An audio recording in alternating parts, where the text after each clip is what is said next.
안녕하세요 청취자 여러분, 건강유정 유창길 원장입니다. 휴일 잘 쉬셨습니까? 오늘은 홍원숙 작가님, 박완서 작가님의 따님이시죠? 박완서 작가님을 그리워하는 수필 엄마의 나목이라는 제목의 편을 읽어보겠습니다. 이 책 중에서 제가 제일 감명 깊게 읽었던 편이고요. 박완서 작가님의 작가로 데뷔하기 전에 모습이 나옵니다. 그리고 작가생활 마지막까지 나목을 쓸 때, 처음 데뷔작을 쓸 때의 자세 그대로 처음의 모습을 유지하려고 노력하셨던 박완서 작가님의 단단한 모습이 나옵니다. 전형적인 강한 한국의 어머니상을 보여주는 박완서 작가님의 삶을 볼 수 있습니다. 박완서 작가님을 좋아하시는 분들은 오늘 내용이 꽤 흥미롭게 들리실 겁니다. 오늘은 건강에 대한 이야기는 없고요. 이 작품, 이 편을 처음부터 끝까지 한 번에 다 읽어보겠습니다. 그리고 이제 방송시간 변경에 대해서 말씀을 드리겠습니다. 일요일 저녁 10시에 올라가던 이 북로장생 문학작품 속 생로병사의 이야기를 매주 금요일에 아침에 올라가고요. 이제 일요일 방송은 없습니다. 이제 월화수목 건강유전 브리핑이 방송되고요. 금요일은 문학작품 속 생로병사 이야기 북로장생이 방송이 되겠습니다. 오늘은 마지막 일요일 방송입니다. 김세현 아나운서의 낭독으로 홍원숙 작가님의 엄마의 나목, 박완서 작가님의 작가로 데뷔하기 전까지의 모습, 나목에 대한 이야기, 나목을 쓰게 된 이야기 함께 살펴보겠습니다. 김세현 아나운서의 낭독으로 함께 들어보겠습니다. 편안한 일요일 저녁 되십시오.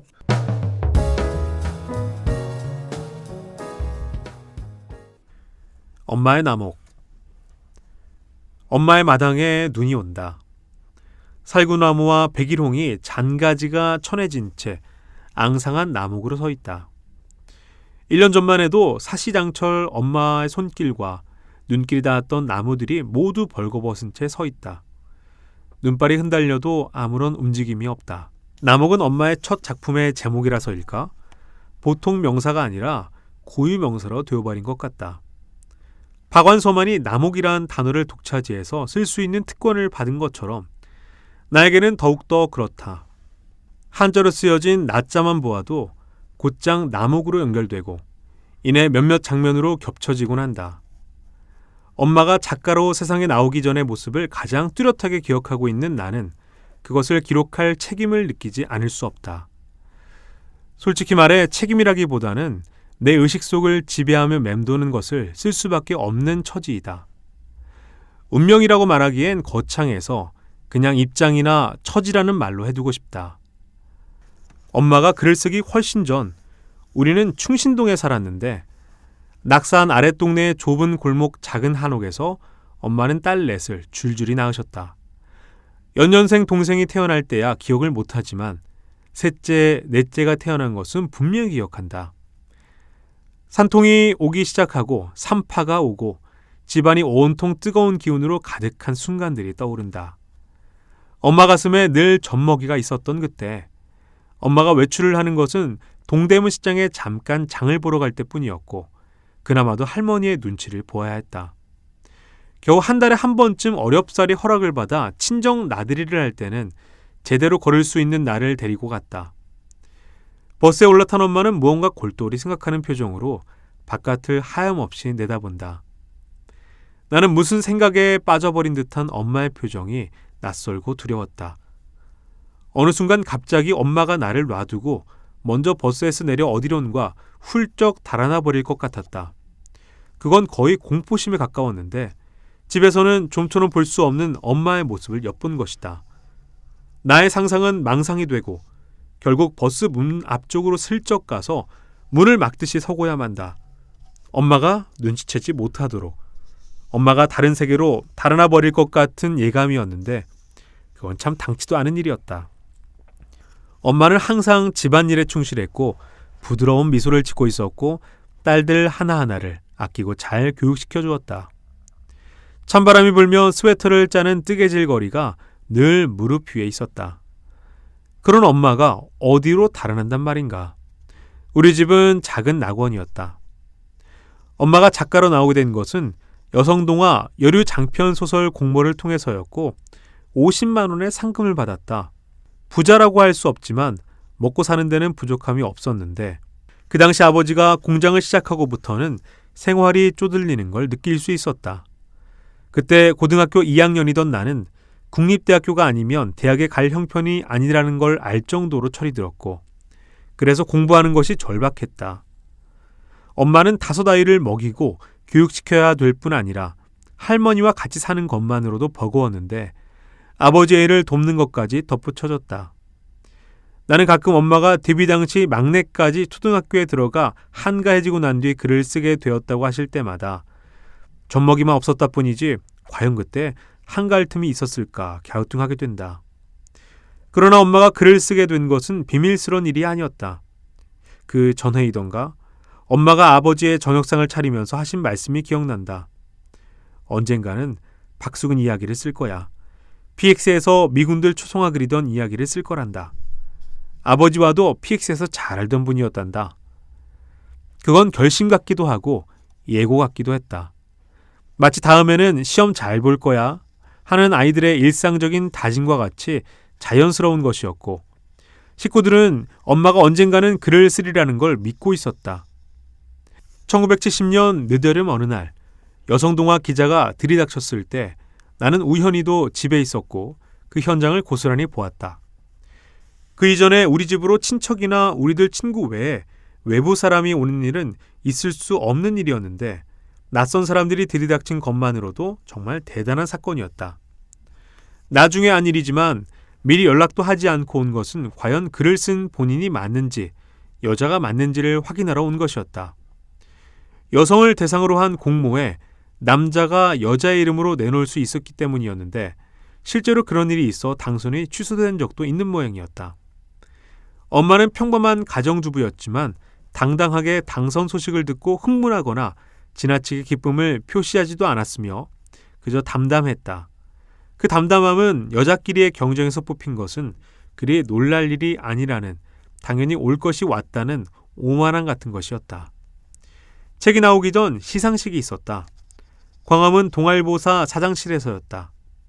나는 그날 담임 선생님께 외출 허가증을 받으러 교무실에 갔다. 김해 출신의 선생님은 눈을 크게 부릅뜨며 아니 뭐라? 왜 그런 경사를 미리 말하지 않았느냐고 나무라면서 그냥 조퇴를 하라며 선뜻 보내주었다.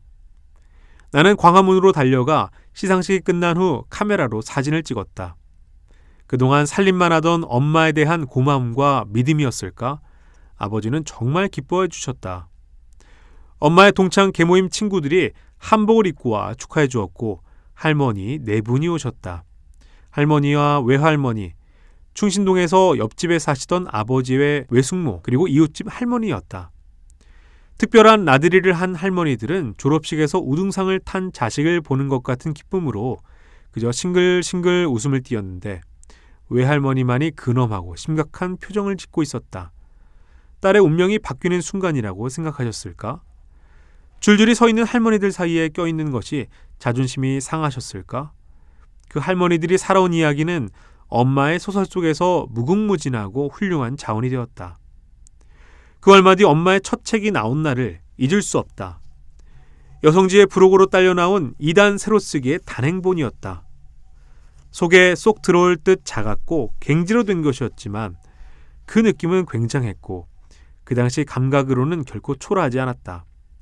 잠시라도 책을 손에서 놓을 수 없을 정도로 빨려 들어가면서도 서먹서먹한 이물감은 차가움으로 다가왔다. 어느덧 저녁이 되었지만 밥을 먹을 수 없는 감정 상태가 되었다. 한창 감수성이 예민한 나이였기 때문만은 아니었다. 엄마의 상처가 내 아픔으로 전해져 왔다.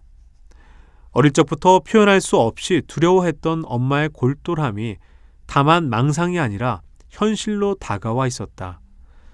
나는 그때 엄마의 첫 소설을 읽으며 얼마나 진저리를 쳤는지 모른다. 엄마는 이제 다정한 웃음을 지으며 꽃 모종을 심던 엄마가 아니었다. 우리들 옷을 손수 지어 입히며 기뻐하고 대견해하던 그런 엄마가 아니었다. 나는 쫓겨나지 않았으면서도 쫓겨난 아이가 되어 있었고 갑자기 엄마 젖을 뗀 아이가 되어 있었다. 작은 낙원에서 쫓겨나 다시는 돌아갈 수 없을 듯한 상실감은 성장통 같은 것이었을까? 아무리 소설이라지만 그녀들이 날렵한 솜씨로 비틀어 올린 립스틱의 빨들한 대가리의 빛깔들이 제각기 조금씩 다르다는 것까지도 식별해낼 수가 있었다 같은 구절에 이르러서는 왜 그렇게 가슴이 찔리듯 저려오는 것일까? 미군과 호텔방에서 만나는 장면에서는 수치심에 떨었고, 소리를 지르며 나오는 장면에서는 안도의 숨을 내쉬었지만 답답하고 허전하여 울고 싶었다.